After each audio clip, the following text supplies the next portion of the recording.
नमस्कार दोस्तों, स्वागत है आप सभी का आपका अपने चैनल वीके ऑनलाइन क्लास में।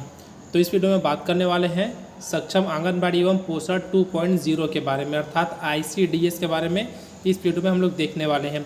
इससे पहले जो वीडियो अपलोड होता है तो उसमें हम लोग देखे थे विभाग का जो उद्देश्य है उसको जाने थे, विभाग की प्रस्तावना क्या है और विभाग का जो दायित्व क्या है, तो इन सब चीज़ के बारे में पहले वीडियो में देख चुके हैं। तो इस वीडियो में हम लोग का जो टॉपिक है दोस्तों, आप लोग थंबनेल देख के आए हैं तो सही जगह आए हैं, उसी के बारे में बात करेंगे, अर्थात सक्षम आंगनबाड़ी एवं पोषण 2.0 के बारे में इस वीडियो में बात करने वाले हैं।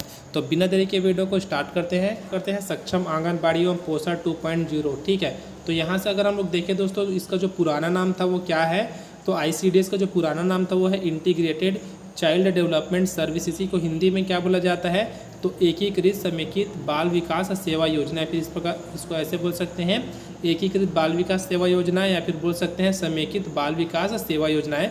तो ये होता है दोस्तों ICDS का फुल फॉर्म भी होता है, उसका जो पुराना नाम था वो। अब वर्तमान में इसको किस नाम से जाना गया है, ठीक है, अर्थात इसका जो नया नाम है वो क्या है, तो सक्षम आंगनबाड़ी एवं पोषण 2.0 के नाम से इसको जाना जाता है। कब बदलाव किया गया, अब से कभी भी पूछा जाता है कि नाम कब चेंज किया गया, तो याद रखिएगा चेंज किया गया तो 2022-23 में। ठीक है, तो यहाँ से हम लोग क्या क्या देख लिए, इसका पुराना नाम क्या है, फिर फुल फॉर्म भी आप लोग इसको बोल सकते हैं। जो पुराना नाम था आपको बता दिए, वर्तमान में क्या नाम चल रहा है इसको भी बता दिए, साथ ही आपको ये भी बता दिए दोस्तों कि चेंज कब किया गया। ठीक है, तो चेंज कब किया गया देख सकते हैं यहाँ पर, चेंज इसको किया गया 2022-23 में। प्रारंभ कब किया गया, तो मोस्ट इंपॉर्टेंट लाइन है दोस्तों, याद रखिएगा इसका जो प्रारंभ कब किया गया था, तो 2 अक्टूबर 1975 को इसकी शुरुआत की गई थी। तो गांधी जी के 106, ठीक है, कौन सा है, तो 106वें जन्म दिवस पर। किनके जन्म दिवस पर, तो गांधी जी के 106वें जन्म दिवस पर इसकी शुरुआत की गई थी। कब की गई थी, 2 अक्टूबर 1975 को। मोस्ट इंपॉर्टेंट लाइन है, दोनों को नोट करके रखिएगा। अगला प्रश्न देखते हैं, फिर बोल सकते हैं दोस्तों अगले पेज में देखते हैं क्या है। तो यहाँ देख सकते हैं दोस्तों, इसी के बारे में बात करें तो ICDS के बारे में भी बात करेंगे अभी। तो ICDS भारत सरकार की प्रमुख कार्यक्रमों में से एक है। ठीक, अर्थात जो भारत सरकार द्वारा जितनी भी योजनाएं चलाई जाती है, जितने भी कार्यक्रम चलाए जाते हैं, उनमें से प्रमुख ये है दोस्तों ICDS। अगला है दोस्तों विश्व की सबसे बड़ी परियोजना है। कभी भी पूछा जाता है कि विश्व की सबसे बड़ी परियोजना कौन सी है, तो याद रखिएगा ICDS। ये क्या है दोस्तों, विश्व की सबसे बड़ी परियोजना है। इसका नाम आपको तो पता चल गया, अगर आप लोग स्टार्टिंग से देख रहे हो तो नाम आपको पता है ICDS का। ठीक है, तो इसको याद रखिएगा, विश्व की सबसे बड़ी परियोजना है ICDS। इसी में बात करें दोस्तों, देख सकते हैं ICDS के तहत लाभार्थी के रूप में, अर्थात किनको किनको इससे लाभ होता है, अगर आपसे पूछा जाएगा तो यहाँ आपको 3 पॉइंट दिख रहा है, देख सकते हैं।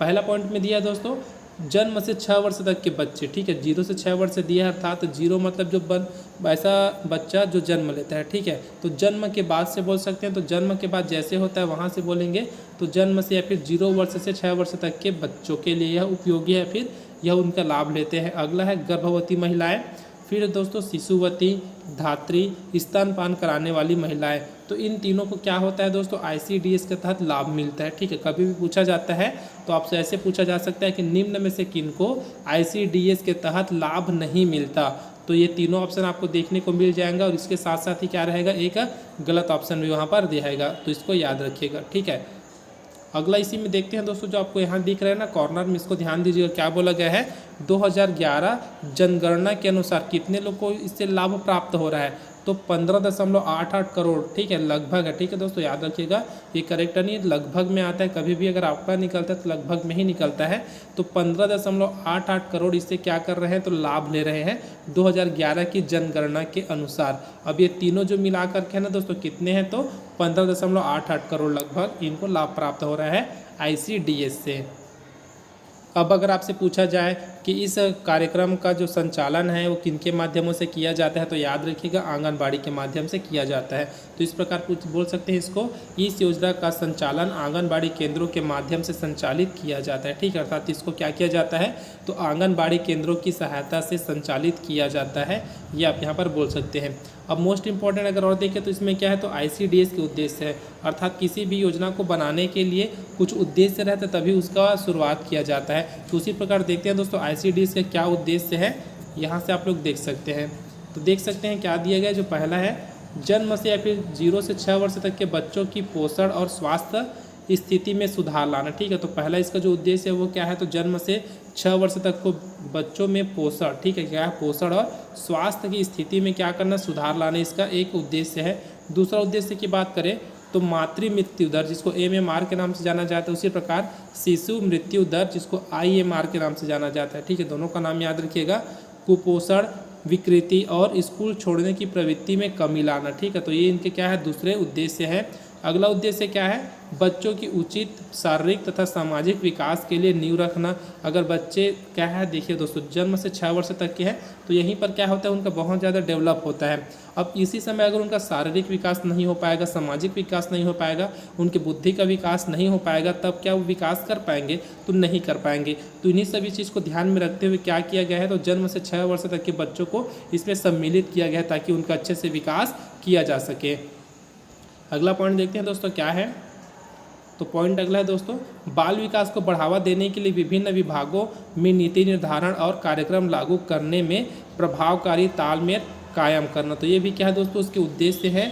अगला उद्देश्य क्या है दोस्तों, तो आंगनबाड़ी केंद्रों की स्थापना। ठीक है, इसके माध्यम से क्या किया गया है, तो आंगनबाड़ी केंद्रों की स्थापना की गई है ICDS के तहत।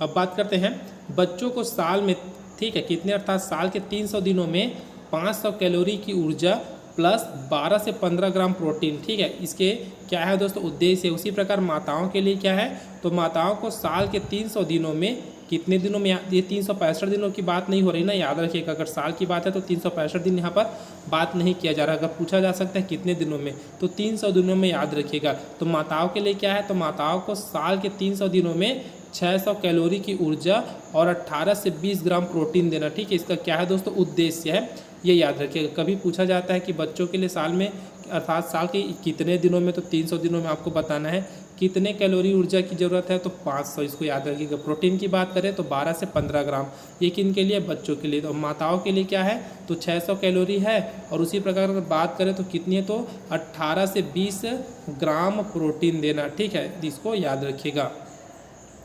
अब दोस्तों यहाँ पर देखिएगा, आपको दिख रहा है, उद्देश्यों की प्राप्ति हेतु निम्न, या फिर बोल सकते हैं जो उद्देश्य है और बनाया गया है, उनकी प्राप्ति के लिए हितग्राहियों को निम्नलिखित सेवाएं प्रदान की जाती है। तो कौन कौन सी सेवाएं हैं दोस्तों, यहाँ पर आपको देखने को मिल जाएगा, एक एक करके देखते हैं। अब उससे पहले बता देते हैं, अगर यहाँ पर आप लोग देखोगे तो हितग्राही, ठीक है, तो हितग्राही क्या चीज़ होता है, अर्थात किनको बोला जाता है, वो आपको यहाँ से देखने को मिल जाएगा। तो हितग्राही से क्या तात्पर्य है दोस्तों, तो इनसे तात्पर्य है जन्म से 6 वर्ष तक के बच्चे, शिशुवती महिलाएं, गर्भवती महिलाएं, किशोरी बालिकाएं, 15 से 45 वर्ष की महिलाएं। तो ये क्या है दोस्तों, हितग्राही के अंतर्गत आता है। ठीक है, किन के अंतर्गत आता है, तो हितग्राहियों के अंतर्गत आता है। ये पॉइंट आपको नोट करके रख लीजिएगा, अर्थात किनको हितग्राही बोला जाता है। फिर से एक बार बताते हैं, तो जन्म से 6 वर्ष तक के बच्चे हैं, शिशुवती माताएँ हैं, गर्भवती महिलाएँ हैं, किशोरी बालिकाएँ हैं, 15 से 45 वर्ष की महिलाएं हैं। तो इनको क्या बोला जाता है, तो हितग्राही बोला जाता है। अब इनको कितनी सेवाएं प्रदान की गई है, तो 6 सेवा। ठीक है, काउंटिंग नंबर में आपसे पूछा जा सकता है कितनी सेवाएं प्रदान की गई है, तो 1 2 4 6 ऐसे रहेगा। तो याद रखिएगा कितनी सेवाएं इनको, तो 6 सेवाएं इनको प्रदान की गई है। अब देखिए दोस्तों, एक एक करके बात करते हैं इसी के बारे में। तो पहला है सेवा। ठीक है, तो क्या है, पहला में देख सकते हैं टीकाकरण, इसकी सेवा प्रदान की गई है। हितग्राही का मतलब तो आप समझ गए किनको किनको बोला जाता है। तो टीकाकरण के बारे में बात करें तो गर्भवती महिलाएं और 0 से 6 वर्ष तक के बच्चों के लिए क्या है दोस्तों, निःशुल्क है। इसको याद रखिएगा, गवर्नमेंट में जब भी लगवाएंगे टीका तो निःशुल्क में यह लगता है। अगला दोस्तों इसी में है स्वास्थ्य की जाँच। जो 6 सेवाएँ हैं उनके बारे में बात कर रहे हैं। तो 6 सेवा में पहला क्या है, टीकाकरण, दूसरा क्या है, स्वास्थ्य की जाँच। तो यहाँ से देख सकते हैं गर्भवती महिलाएं, धात्री, शिशुवती महिलाएं एवं जन्म से 6 वर्ष तक के बच्चों के लिए क्या है, स्वास्थ्य की जांच यहाँ क्या है, उनको प्रदान की गई सेवाएं हैं।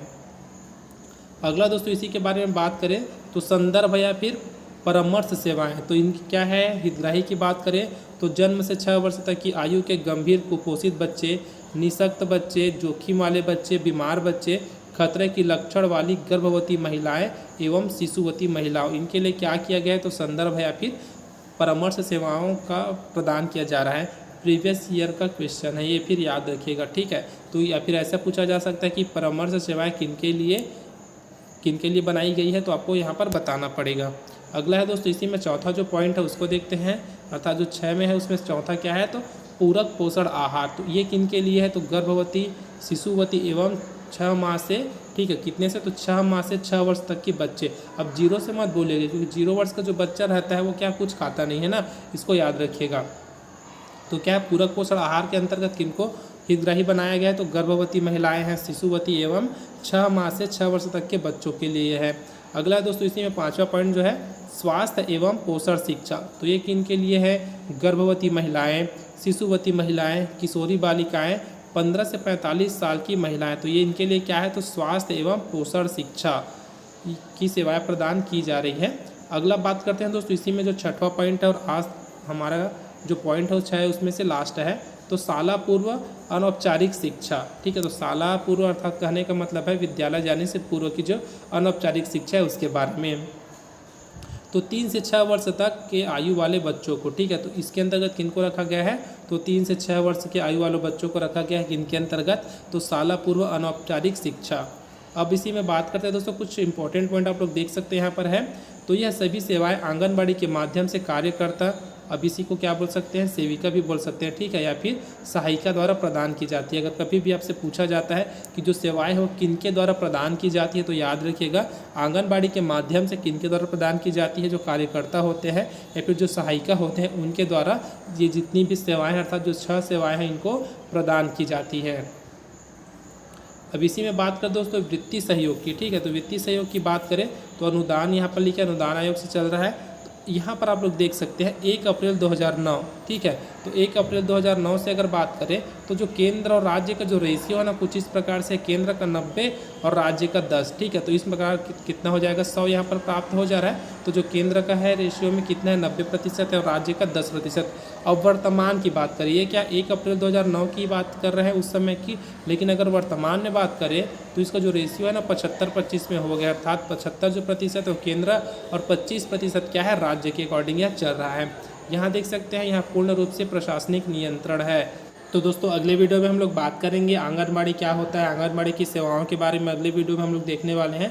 तो देख सकते हैं आप लोग यहाँ पर आपको दिख रहा है आंगनबाड़ी क्या होता है, उसका उद्देश्य क्या क्या है, तो इन सब चीज़ के बारे में हम लोग अगले वीडियो में बात करेंगे।